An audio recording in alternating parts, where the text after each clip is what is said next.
ସେଟାକୁ ତାକୁ ଯୋଗ୍ୟ ପୁତ୍ର କୁହାଯାଏ। ଯେଉଁ ଘରରେ ଯୋଗ୍ୟ ପୁତ୍ର ଯଦି ଥାଏ ତୁମ ଘର ସକଳ ବିଷୟ ତାହା ହେବ ସୁନ୍ଦର।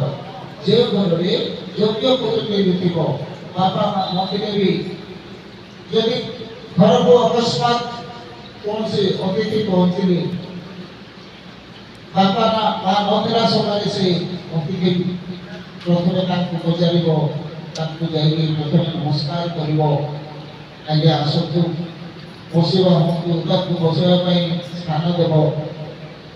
ବସିବା ପାଇଁ ସ୍ଥାନ ଦେଲା ପରେ ଯାଇକି ପୁଣି ପାଣି ଦେଇ ତା ସାଙ୍ଗକୁ ପାଣି ତାଙ୍କୁ ପିଇବା ପାଇଁ ଦେବ। ପାଣି ଦେଇ ସାରିଲା ପରେ ସେ ତାଙ୍କୁ ପଚାରିବ, ଆଜ୍ଞା ଆପଣ କୋଉଠୁ ଆସିଥିଲେ, ଆପଣ କ'ଣ କାମ ଅଛି?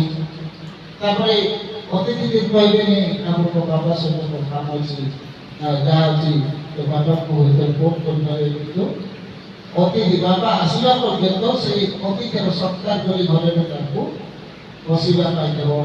ଯଦି ସୁବିଧା ହୁଏ ଚା ଜଳଖିଆ ବିସ୍କୁଟ କିଛି ବି ଯଦି ଘରେ ଯାହା କିଛି ଘରେ ଥିବ ସେସବୁ ଦେଇ ତାକୁ ଆପ୍ୟାୟିତ କରିବ, ଅତିଥି ସତ୍କାର କରିବ। ସେଇଟା ହେଉଛି ଯୋଗ୍ୟ ପୁରୁଷ। ସେମିତି ଘରେ ଯଦି ଗୋଟେ ଯୋଗ୍ୟ ପୁରୁଷ ଥାଏ, ଯୋଗ୍ୟ ସନ୍ତାନ ଥିବ, ସେ ଘରର ପିତା ମାତା ଯୋଉଠି ଥିଲେ ମଧ୍ୟ ସେ ଘରକୁ ସେମାନେ ଘରେ କିଛି ନାହିଁ, ଆମେ ଯେମିତି ଘରକୁ ଯିବାକୁ ପଡ଼ିବ, ଏମିତି ସେମାନେ ଚିନ୍ତା କରୁନଥାନ୍ତି। କାହିଁକିନା ତାଙ୍କ ପୁତ୍ର ଉପରେ ତାଙ୍କର ପୂର୍ଣ୍ଣ ବିଶ୍ୱାସ ଅଛି। ପ୍ରତ୍ୟେକ ନିଜ ସନ୍ତାନ ପୁଅ ହେଉ ବା ଝିଅ ହଉ, ତାଙ୍କ ଉପରେ ପିତା ମାତା ମାନେ ନିଜର ପୂର୍ଣ୍ଣ ବିଶ୍ୱାସ, ତାଙ୍କୁ ଆମେ ସଂସ୍କାର ଦେଇକରି ପଢ଼େଇବା, ତାଙ୍କୁ ଆମେ ବିଶ୍ୱାସ କରିବାକୁ ପଡ଼ିବ। ଗୋଟେ ପୁଅ ଉପରେ ବି ବିଶ୍ୱାସ କରିବାକୁ ପଡ଼ିବ, ତାକୁ ଆମେ ଅବିଶ୍ୱାସରେ ହେବ।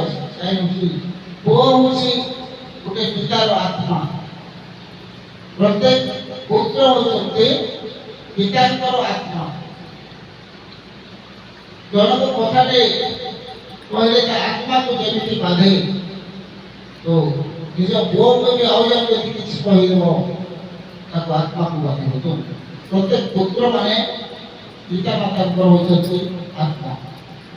ଯୋଗ୍ୟ ପୁତ୍ର ଯଦି ଥାଏ ତୁମ ଘର ସକଳ ବିଷୟତା ହେବ ସୁନ୍ଦର, ସବୁ ବିଷୟରେ ସେ ସୁନ୍ଦର ହେବ।